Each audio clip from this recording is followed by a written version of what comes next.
Welcome back to The Weekender. I'm Candace Phibbs. Since 2008, the Yarmouth Area Community Fund has awarded 108 grants to local groups in the Tri-Counties. Today, I'm joined by co-chair of the Yarmouth Area Community Fund, Mary Eldridge, and CEO with the Community Foundation of Nova Scotia, Daniel Holland. Thank you both for joining me. Can you start by introducing yourselves and your roles with the respective foundations? Sure. Thanks so much for having us to chat with you today.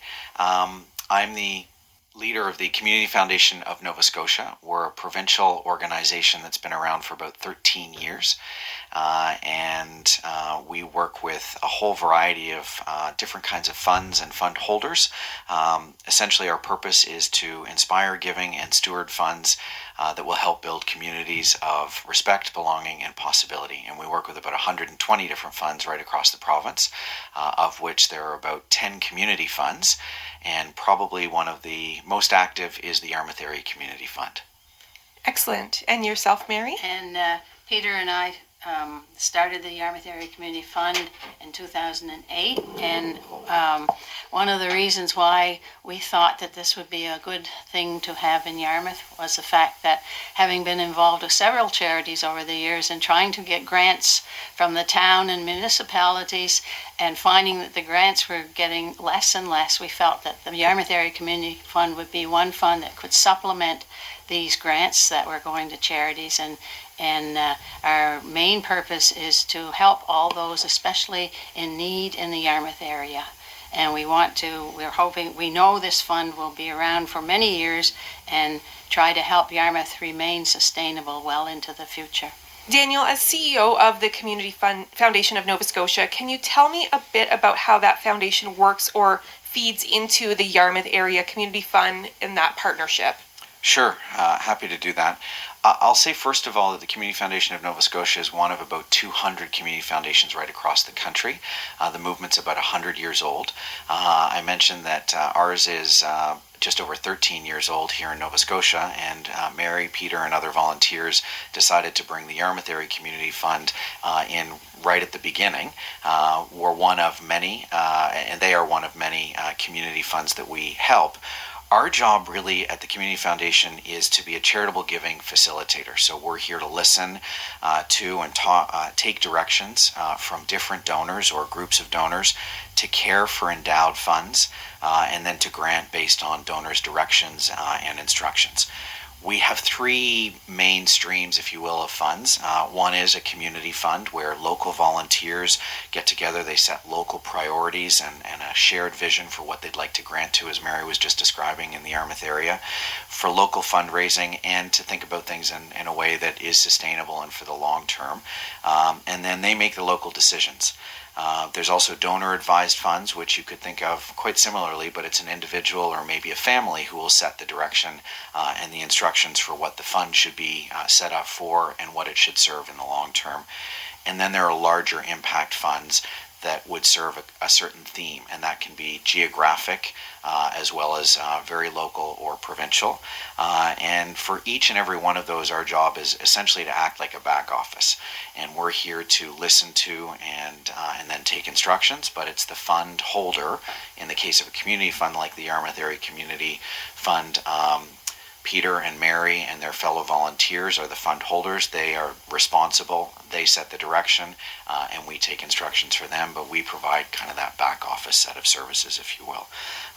And that's how we work with each of the different funds right across the province.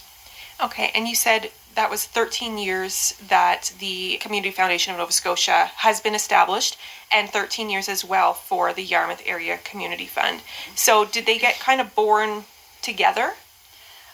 Yes, they did in a way. The Community Foundation, the executive director of the Community Foundation of Nova Scotia, when she started with a small amount, and the whole focus is to accumulate many funds so that they can help. And so she knew that I had this desire to have this fund, so she approached me as one of the first ones she approached. Okay. And so that's how we got started. The advantage of the Community Foundation of Nova Scotia is the fact that if anybody would like to set up a foundation like the Yarmouth Area Community Fund or even a private foundation, it can be done through the Community Foundation of Nova Scotia, and all the administrative duties are done by the Community Foundation of Nova Scotia. They do the tax return, they do the tax receipts. It's all under that one umbrella, and all the money donated to these funds, the capital is preserved forever, and it's pooled together and invested properly and monitored well. And but it's separate, and all money that has donated through in honor of Yarmouth stays in Yarmouth. It's all dedicated to Yarmouth and will be forever. So that certainly alleviates a little bit of that pressure of volunteers handling the financial piece, since it's handled under the kind of bigger umbrella. Yeah, that's right. The Yarmouth Area Community Fund is offering funds to different organizations with an application process yearly. Yes. Can you take me through that process a little bit? Okay, each spring we call for applications, and we put it on our Facebook page. That it's usually in March, and also I send emails out to the various charities. And the mandate is that it's to help people in need in the area, and it's anywhere in Yarmouth County. So the applications come in, we have a committee that reviews the applications, and then we usually, some of them will have a budget, and we look at the budgets and we do the best we can. We're at a point now where we have about $20,000 to give out each year. So we're a little over $500,000 in our fund, so we have a little over $20,000 now, and that will grow because the fund keeps growing. Yeah, that's a significant amount available every year to Yarmouth area organizations. Yes. And it is Yarmouth County. It's not the tri-counties. No, it's Yarmouth County. It's Yarmouth County. Yes. So in addition to this, there's a scholarship program component as well. Is that a separate group of funds, or that comes out of that collective? That comes out of that fund. When we reached enough point where we felt that we could perhaps give scholarships, because again, there's a lot of students who can barely afford to go into their secondary education. So that's the criteria again, is the need. And we started with a $1,000 scholarship. Now we're getting 2 of them. So it's growing there too. And that opens as well in March, that same application timeline? A little earlier, because they have to, I think scholarships are, usually the applications are more like February, aren't they? They are. I think so, yes. Okay. So looking over the past newsletter that you shared with me, Mary, it looks like a wide variety of organizations really benefit from this fund. I saw fire departments, communities, halls, health-related organizations. Have you found over the years the needs in the community shift to any sort of category in general, or does it remain quite varied? It's varied. One of our supporters is the Scotia Windmill, and they put a windmill in Brenton. And what they do is they give 1% of their gross property to somebody in the area. And because there wasn't really too much of an organization in Brenton, they funnel their money through the Yarmouth Area Community Fund as well. So we always try to support communities in that area, like the South Ohio community, the Lakes and District Fire Hall, and things like that. But I noticed last year, quite a few of the applications were coming in for communities that were trying to help their residents with heat in the winter, school lunches, and gifts for Christmas. So that was kind of a theme last year. This year it's been the community gardens. Okay. And we've had three applications to help people grow their own food. So it kind of changes with the, Yeah, each with year. Different trends and, Yes. What's going on economically as well. The cost of living, the cost of food has gone up so much. So, Yeah. I can see definitely that correlation with the community gardens and food insecurity and that sort of thing would be growing. New this year is the Reciprocity Health Fund. Tell me a little bit about this program, how it came to fall under both of your umbrellas.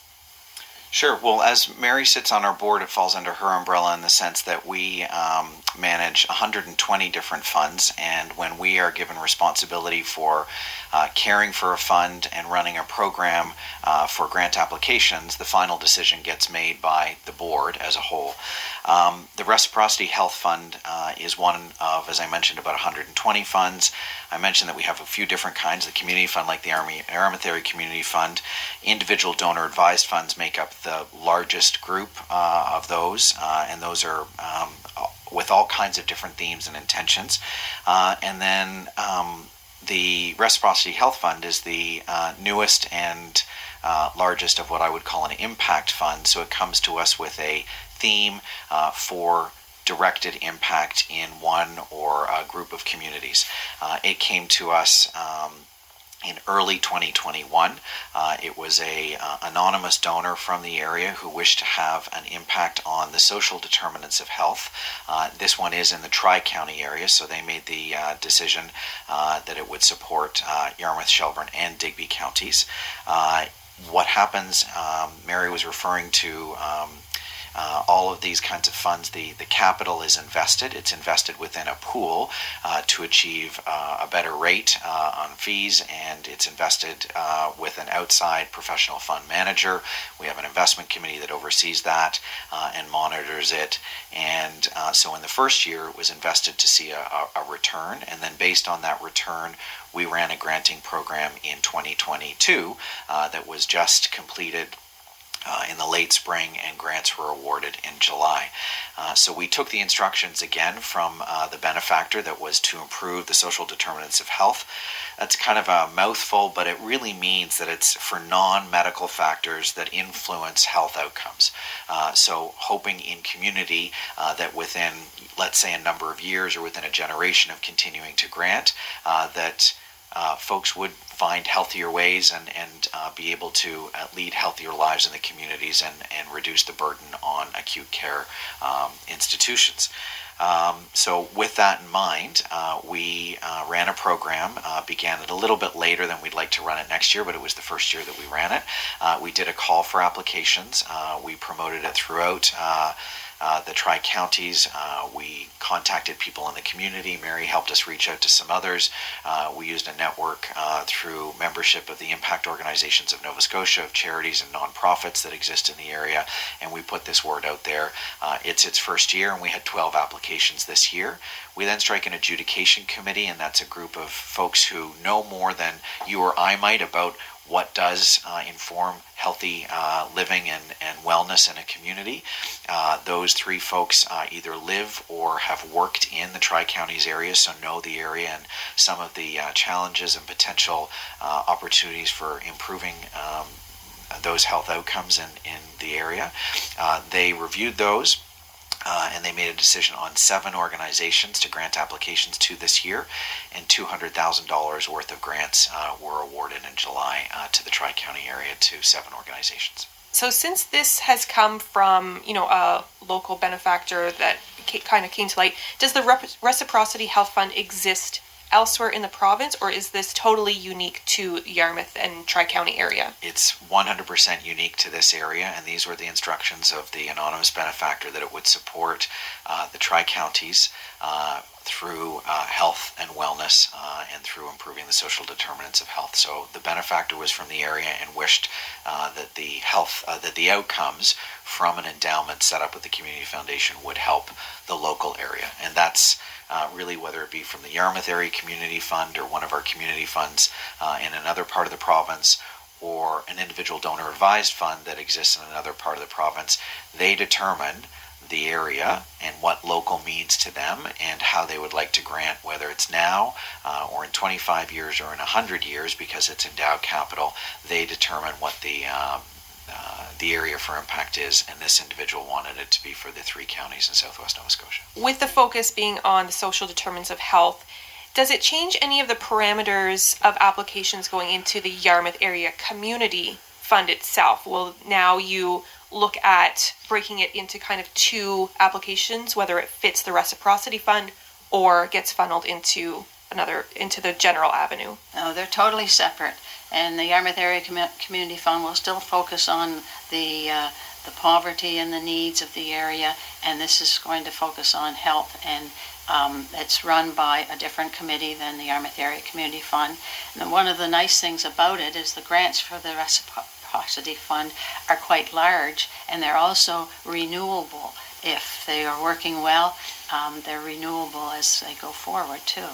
So it's a really nice little piece of money for a group that has a certain project that's beneficial to the area.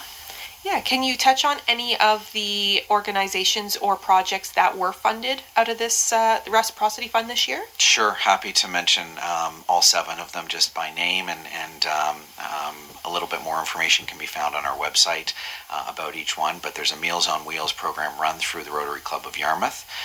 There's a Central Learning Garden that's being established by the Schools Plus program in Yarmouth. The Tri-County Women's Center is setting up a wellness clinic, and this will fund continuing programs for the wellness clinics. The VON Tri-County Meals on Wheels is expanding its work and offering something that became with increased it was observed even more during the pandemic that frozen Meals on Wheels would be beneficial in terms of contact points and touch points and so on. So that was funded. The Yarmouth County Historical Society was funded for a small project as well. Inspiring fitness and healthy food security through the Yarmouth Life Skills program. And finally, a local Live Well lead was established by the Live Well Community Wellness Initiative. That's part of a piece of work that's being done in different parts of the province, and those are the 7 programs. There's no question that accessing healthcare in rural areas is a challenge, and it doesn't seem to be getting better. There's been added pressures to the healthcare system. So do you see that funding these different organizations is going to lead to less overall stress on the healthcare system? Well, that's certainly the intention. That's what was set up behind, and I think I can say that the benefactor, and we worked with the estate and the trustees of the estate, had a lot of foresight to think, in addition to many of the challenges that exist in communities, rural and otherwise, across Nova Scotia, that this might not change things this year, right, but by setting up such a significant endowment with the funding capacity, as we've mentioned, of about $200,000 per year, over 10 or 25 years, certainly the hope is that it would improve health and wellness in the Tri-Counties area, and that would in turn, it won't happen overnight, but in turn alleviate the burden on healthcare and healthcare providers. It won't ever go away completely, but hopefully it will improve things across communities in Yarmouth, Shelburne, and Digby. So if somebody feels they have a project or their organization can fall within the Reciprocity Fund, what is the timeline for the next round of applications? Sure. So as I mentioned, we did get it off a little bit later than we had wanted to. It was the first year. We'll probably start to call for applications in the winter time, February, March, and begin to make an adjudication or a review decision sometime in April, with a decision hopefully before the summer. We don't like to get too far into somebody's calendar year or fiscal year as an organization. We like to have them know as early as possible that there's funding available for their program, and they can contact the Community Foundation of Nova Scotia directly, and our Grants and Engagement Manager will run that program again, as I said, beginning in the wintertime. Okay, can you touch on how people can find out more information or get in touch with the right people? Sure. So for the Reciprocity Health Fund itself, which is, as we've mentioned a couple times, is run distinctly from the Yarmouth Area Community Fund. Anybody interested in the funding that's available through the Yarmouth Area Community Fund, Mary is the contact, and it's these local volunteers who make the decisions. For the Reciprocity Health Fund specifically, our website is probably the first and best landing point, and that's www.cfns-fcne.ca, and then under our different funds page would be the list, and included in that would be the Reciprocity Health Fund, or you can contact one of my colleagues whose name is Emma K. Sardi, and she's the Grants and Engagement Manager at our office, and she could answer questions either by email or by phone anytime about that program that will again begin running in the new year. Is there anything new on the horizon? This fund is very new, but anything else coming up? Well, one of the things I wanted to mention in particular, first of all, that any local charity who really would like to build an endowment fund, and an endowment fund where they want to preserve the capital, the Community Foundation of Nova Scotia is a good place to park your money. That way, the capital will be preserved, and you will get, usually out of each fund, it's about 4% of the capital that is dispersed each year. So I just wanted to say that, but also within the next few months, there is a new fund going into the Community Foundation of Nova Scotia, and it's going to support seniors in the area. So this will be good for all the seniors who need some help for various things. It's hard to say just what will develop from that, but this is a good sized fund too, which is going to be dedicated to seniors. All right, you'll leave us wanting more, and perhaps we'll chat again in a few months about that new fund as well. We will, and there's a good chance we'll probably announce it on the Yarmouth Area Community Fund, just to announce it. It's connected, it's not connected, they're separate, but we'll try to get it on Facebook and around so people will know about that too. Excellent. Anything else to add that we haven't touched on this morning? I think we've done all right. Yeah. Thank you very much for this opportunity. Yes, thank you. Yeah, my pleasure. And thank you for joining me today. We've been talking with Mary Eldridge and Daniel Holland for Y95 and The Weekender. I'm Candace Phibbs. And that's our program for today.